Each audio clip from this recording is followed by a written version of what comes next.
Congress party के प्रदेश अध्यक्ष अजय राय जी हमारे साथ बातचीत के लिए मौजूद हैं। तमाम मुद्दे हैं उन पे आज हम उनसे बात करेंगे, चर्चा करेंगे।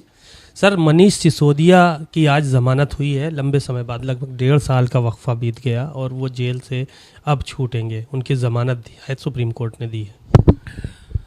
देखिए, मनीष सिसोदिया जी अच्छा कार्य वहाँ कर रहे थे। मैं समझता हूँ कि उनको केंद्र सरकार के द्वारा काफ़ी उन्हें प्रताड़ित किया गया, काफ़ी परेशान किया गया। माननीय सर्वोच्च न्यायालय ने उन्हें बेल दिया है। निश्चित तौर से ये अच्छा निर्णय है और मुझे लगता है कि सिसोदिया जी एक अच्छे जनसेवक हैं, अच्छे कार्य करने वाले लोग हैं। बड़े आरोप लगाए गए उनकी पार्टी की तरफ से, केजरीवाल जी की तरफ से, कि वो गलत तरीके से सरकार ने फंसाने का काम किया है और अब सच्चाई की जीत हुई है। इस तरह की बातें जो है वो अब आ रही हैं आम आदमी पार्टी की तरफ से।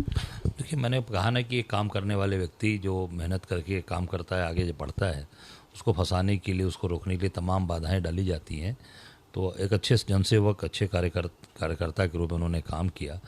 उनको बहुत ही केंद्र सरकार ने प्रताड़ना की कार्रवाई की, बहुत परेशान किया।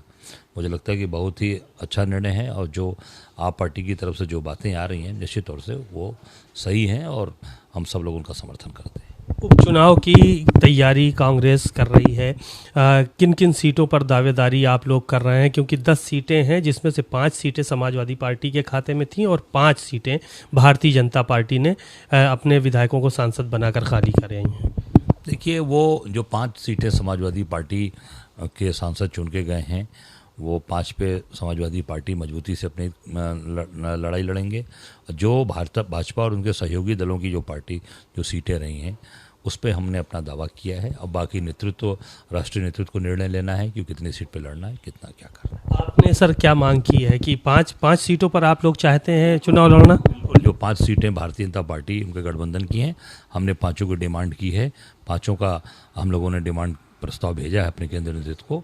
निर्णय केंद्रीय नेतृत्व को लेना है, जो निर्णय वो लेंगे उनके साथ हम खड़े हैं। वक्फ कानून कल जो है वो संसद में आया, लेकिन वो प्रवर समिति को भेज दिया गया। किस तरह से देखते हैं इस कानून को और इस तरह से प्रवर समिति में जाना? ये पहली बार हो रहा है 10 साल की सरकार में।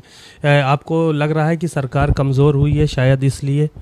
देखिए, सरकार बिल्कुल कमज़ोर है। सरकार काम तो कर नहीं पाई, नौकरी दे नहीं पाई, रोजगार दे नहीं पाई, महंगाई कम नहीं कर पाई, शिक्षा पे ध्यान दे नहीं पाई, स्वास्थ्य का बजट कट कर दिया। तो मैं समझता हूँ कि ये सारी चीज़ों को देखते हुए वो बात को घुमा रहे हैं। मुझे लगता है कि निश्चित तौर से जो वक्फ कानून था वो सही था, इसको निरस्त करना चाहिए। इसी कमेटी में भेजने की जरूरत है, इसको तत्काल निरस्त करना चाहिए।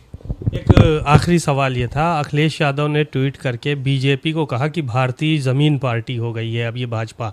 पहले नज़ूल की ज़मीनों का मुद्दा आया, उसके बाद अब वक्फ की ज़मीनों का मुद्दा आया, तो इसलिए भारतीय ज़मीन पार्टी उसको कहने लगे हैं। नहीं, बात तो सही है। इनकी नज़र ज़मीन पे ही है। सारे जितने भूमाफिया हैं सब इनके साथ हैं और जितने भी बड़े कॉरपोरेट वाले हैं। जहाँ तक मेरी जानकारी में एक बात अभी आई कि ये जो वक्फ बोर्ड की जो ज़मीन का जो ये प्रकरण लेकर आए हैं, इसमें जो जानकारी आ रही है कि जो मुकेश अंबानी जी का जो मकान है, क्या एंटीलिया या क्या नाम है उसका, वो वक्फ बोर्ड की ज़मीन पर बना हुआ है। ये पूरा कानून केवल उनके लिए लेके आया जा रहा है ताकि उनको उससे मुक्ति मिल जाए, नहीं तो आज नहीं तो कल कहीं एंटीलिया गिरा न दिया जाए। इस नाते बेचारे मोदी जी परेशान हैं। शुक्रिया। अजय राय जी बहुत ही बेबाक नेता हैं और उन्होंने बहुत सारी बातें कहीं। साफ तौर पर उनका यही कहना है कि जो कानून आ रहा था वो अंबानी जी के लिए लाया जा रहा था और सबसे अहम बात उन्होंने ये कही कि हमने जो 10 सीटों पर चुनाव हो रहे हैं उस पर 5 पे दावेदारी की है और वो 5 सीटें जो भारतीय जनता पार्टी के पाले में थीं। कैमरामैन पंकज निगम के साथ सीमा नकवी, भारत समाचार, लखनऊ।